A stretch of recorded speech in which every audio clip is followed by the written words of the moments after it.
రైతు మాత్రం ఏమీ లేకుండా మళ్ళీ అది చేస్తాడు. వాడు వరేసావు, వరి లాస్ట్ ఇయర్ లాసు, మళ్ళీ వరేస్తాడు. పొగాకు వేసావు, మళ్ళీ లాస్ట్ ఇయర్ లాసు, మళ్ళీ పొగాకు. జీవితం మొత్తం సిగ్గు ఎగ్గు ఏమీ లేకుండా డబ్బు గురించి ఆలోచించకుండా మళ్ళీ అదే వేస్తాడు. లోన్లు అవుతానే ఉంటాయి. ఇంకా దేవుడి మీద భారం వేస్తాడు. ప్రతి ఒక్కటి దేవుడి మీద భారం. నాకన్నా ఈ మూమెంట్ వచ్చింది కాబట్టి చెప్తాను.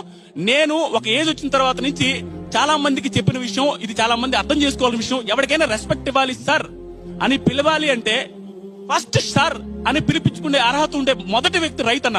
నాకు అనిపిస్తుంది, ఏమ్మా ఎందుకురా ఏ గిసుకుపోయినా నాకు కోపం వస్తున్నా, ఏ ఆఫీసినా వాళ్ళే చీపుకొని చూస్తారు.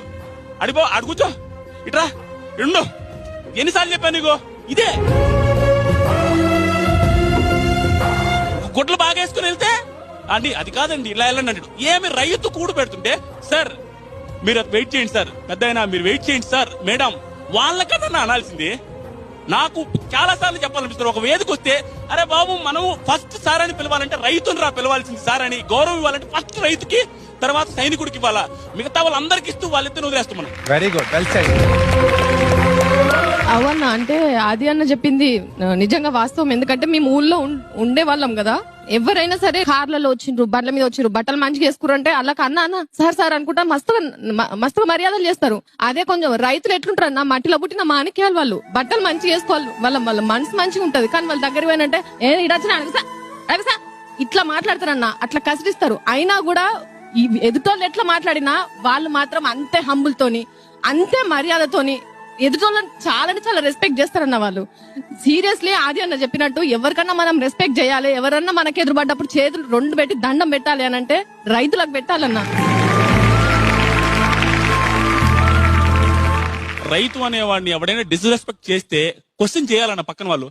అరే ఆయన పెద్ద మనిషిరా, అందరికి అన్నం పెడతాను, అలాంటి వాడితో రెస్పెక్ట్ ఇచ్చి మాట్లాడు అని పక్కన కూడా అడగాలన్నా. నేను చూశానన్నా, కళ్ళ ముందు చూశాను. రైతు ఎందుకన్నా మంచి గుడ్లు వేసుకుంటాడు, యాడ్ నుంచి చేసుకుంటాడో రైతు ఎలా తెలుసనా.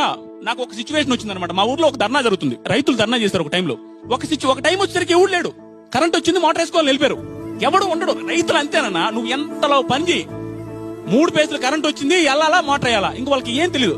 అలాంటి రైతు పొలంలో నుంచి డైరెక్ట్ గా ఆఫీస్కి వెళ్తారు కానీ రెడీ అయి వస్తారా, ఐరన్ బాక్స్ ఐరన్ చూస్తుంటారా రైతులు, ఐరన్ చేసుకుని గుడ్లు వేసుకుంటారా. అలాంటి నువ్వు ఏంది ఎన్నిసార్లు చెప్పాలి నీకు, నువ్వు ఎన్నిసార్లు చెప్పాలి, ఇంతే మాట్లాడతారా ఏమంట. అది మీ మూలంగా ఒక్కసారి చెప్పాలన్నా ప్లీజ్. డెఫినెట్ గా నిజంగా ఆది చెప్తుంది అక్షరాల నిజం. మన నుంచే స్టార్ట్ చేద్దాం. ఎందుకు ఇంక్లూడింగ్ మీ, నేను కూడా ఒక రైతు కుటుంబంలోంచి వచ్చాను. ఇక్కడ ఉన్న ప్రతి ఒక్కరు కూడా, ఈ సొసైటీలో ఉన్న వాళ్ళందరూ కూడా పల్లెటూరులో నుంచి వచ్చిన వాళ్ళే. ఆకాశం నుంచి ఎవ్వరు